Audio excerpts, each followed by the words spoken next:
नमस्कार, आप देख रहे हैं जी न्यूज। मैं हूं अर्चना तिवारी। मुंबई पुलिस एक बार फिर सवालों के घेरे में है। इस बार उंगलियां उठ रही हैं मुंबई पुलिस के एक डीसीपी पर। इस आला अफसर पर आरोप है कि उसने अपने ड्राइवर के जरिए पुलिस भर्ती के पैसे लिए थे। अब एंटी करप्शन ब्यूरो ने पुलिस कमिश्नर को इस मामले की जांच के लिए चिट्ठी लिखी है। क्या है इस डीसीपी का सच और क्या सामने आ पाएगी इस मामले की सच्चाई? इसी पर है ये विशेष पेशकश, सवालों में मुंबई पुलिस, क्या है डीसीपी का सच।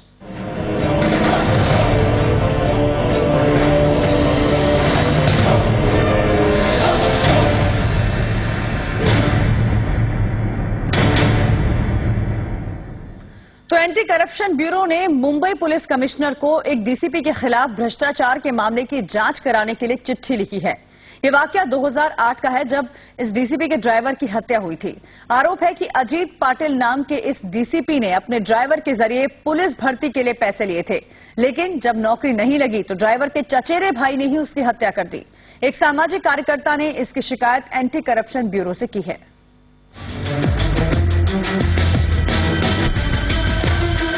भ्रष्टाचार को लेकर मुंबई पुलिस पर हमेशा उंगलियां उठती रही हैं और इस बार सवालों के घेरे में हैं डीसीपी अजीत पाटिल।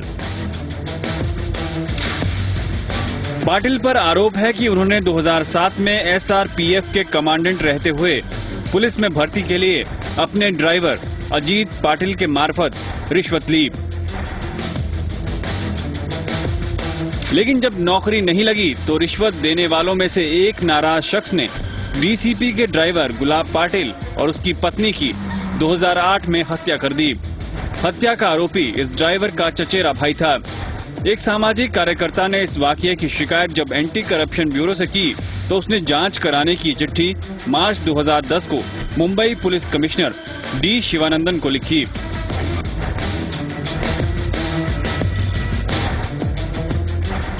जो इसके अंदर जो इन्वॉल्व है वो एक उच्च स्तर का अधिकारी है, इसलिए इसके अंदर जो नीचे के स्तर के उसी के पुलिस स्टेशन के अंदर का अधिकारी उसमें जांच नहीं कर पाएगा। जांच में पता चला कि ये पैसे मृतक गुलाब पाटिल ने अपने किसी सीनियर अफसर के नाम पर नौकरी दिलाने के लिए लिए थे। डीसीपी अजीत पाटिल की जांच कराने की एंटी करप्शन ब्यूरो की इस चिट्ठी के बाद मुंबई पुलिस कमिश्नर ने डीजी एंटी करप्शन ब्यूरो को जरूरी कार्रवाई के लिए कहा है। वहीं मुख्यमंत्री अशोक चौहान इसे छोटा मामला बताकर टालते नजर आ रहे हैं। I can't answer on every issue, small issue like that. मैं एंटी करप्शन ब्यूरो के डीजी से इस मामले में जरूरी कार्रवाई को कहूंगा।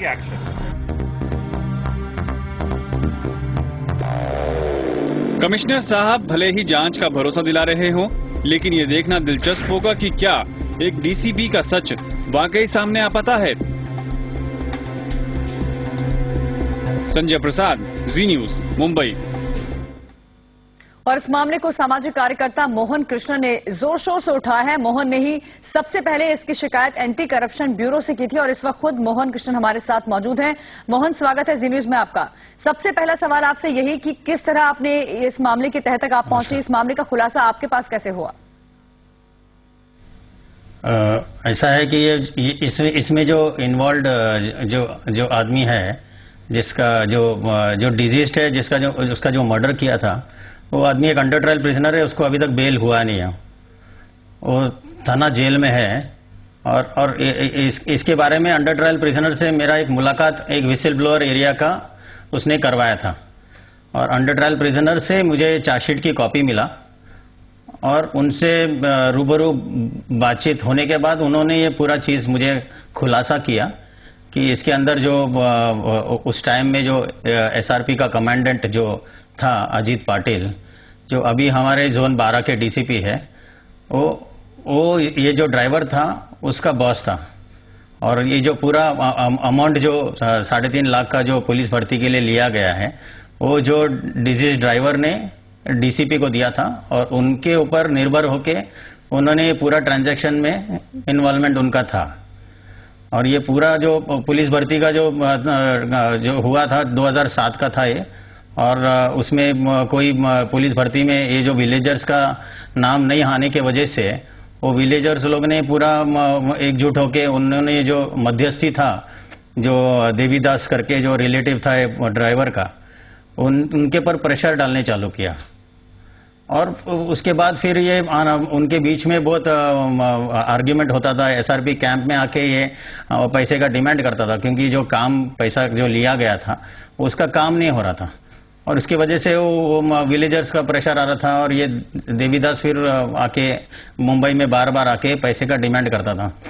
और ये जो डिजीज था उन्होंने ये जो पैसा था वो अजीत पाटिल को दिया था, और वो एक दो बार देवीदास का बात भी कराया था अजीत पाटिल से, और अजीत पाटिल ने ये क्लियरली उसके अंदर उनको दिलासा दिया कि भर्ती का जो लिस्ट है उसमें आपका नाम सभी विलेजर्स का नाम आएगा, उनको नौकरी मिलेगा। लेकिन आश्वासन देने के बावजूद कुछ हो नहीं रहा था। इसके बाद फिर उनके पर प्रेशर आने लगा, और फिर ये जो पैसा जो था अजीत पाटिल ने जो लिया था वो लेके भी बैठ गया, और प्लस ये जो फैमिली पूरा डिस्ट्रॉय हो गया। जिन्होंने ये पैसा लिया था, जो डायरेक्ट पिक्चर में आ रहा था विलेजर्स का, उनका मर्डर हो गया और पूरा फैमिली डिस्ट्रॉय हो गया। आपसे और भी जानकारी लेंगे इस पूरे मामले की, लेकिन पहले बताते हैं कि आखिर ये पूरा मामला था क्या। साल 2007 का ये वाकया था जब स्पेशल रिजर्व पुलिस फोर्स यानी कि एसआरपीएफ की भर्ती घोटाले की सुगबुगाहट हुई थी। उस वक्त अजीत पाटिल एसआरपीएफ में कमांडेंट थे। अब अजीत पर आरोप लग रहे हैं कि उन्होंने अपने ड्राइवर के मार्फत भर्ती के लिए 3.5 लाख रुपए लिए थे।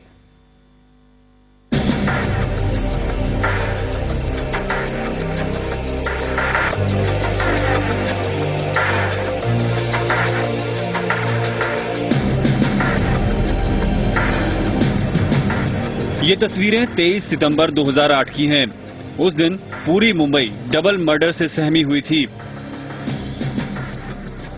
एक आला पुलिस अधिकारी के ड्राइवर गुलाब पाटिल और उसकी पत्नी चित्रा पाटिल को उन्हीं के चचेरे भाई देवीदास पाटिल ने कत्ल कर दिया था।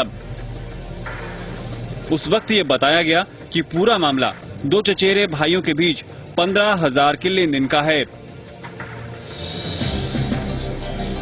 लेकिन कहानी कुछ और ही थी। जांच के बाद धीरे धीरे इस बात का खुलासा हुआ कि पूरा मामला 3.5 लाख रुपए के लेन देन का है।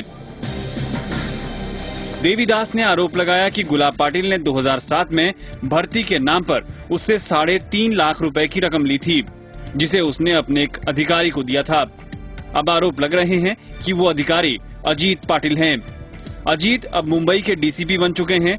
हम आपको सुनाते हैं कि हत्या के वक्त अजीत ने भी इसे 15,000 के लेन देन पर हुए विवाद का नतीजा बताया था। तीन ब्रदर आबाद साबड़े, इसके साथ झगड़ा था। उसने गुलाब ने कुछ 15,000 रुपए लोन लिया था। लास्ट ईयर से उनका झगड़ा हो रहा था, तो इसलिए शायद आबाद साबड़े ने उनका मर्डर किया है। मगर इस डबल मर्डर की कहानी कुछ और ही थी। जांच के दौरान ये बात सामने आ गई है कि झगड़े की वजह 3.5 लाख रुपए की रकम थी।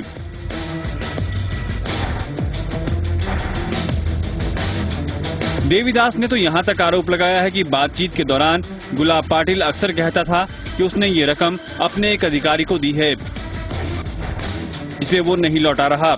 इसके बाद ही बात जब बिगड़ गई तो देवीदास ने अपने ही चचेरे भाई की हत्या कर दी।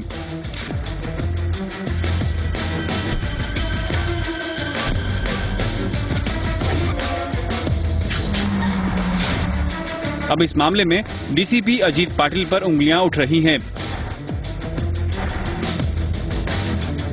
संजय प्रसाद, जी न्यूज, मुंबई। और सामाजिक कार्यकर्ता मोहन कृष्ण लगातार हमारे साथ मुंबई से बने हुए हैं। मोहन, जिस तरीके से आपने एंटी करप्शन ब्यूरो तक इस पूरे मामले को पहुंचाया, उन्होंने कैसे आगे कार्रवाई करने की बात कही है, और आपको क्या लगता है ऐसे क्या और करप्शन के मामले हैं मुंबई पुलिस के अंदर?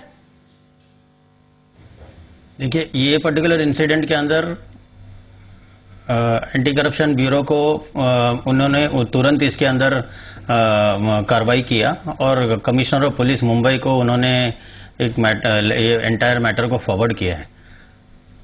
और अभी मुझे कमिश्नर ऑफ पुलिस के ऊपर मुझे पूरा भरोसा है कि उन्होंने इसके अंदर बारीकी से जांच करेंगे करके, ऐसा मुझे भरोसा है पुलिस कमिश्नर के ऊपर। जी चलिए, शुक्रिया मोहन, जी न्यूज से बातचीत करने के लिए धन्यवाद आपका। और अभी रुकेंगे एक ब्रेक।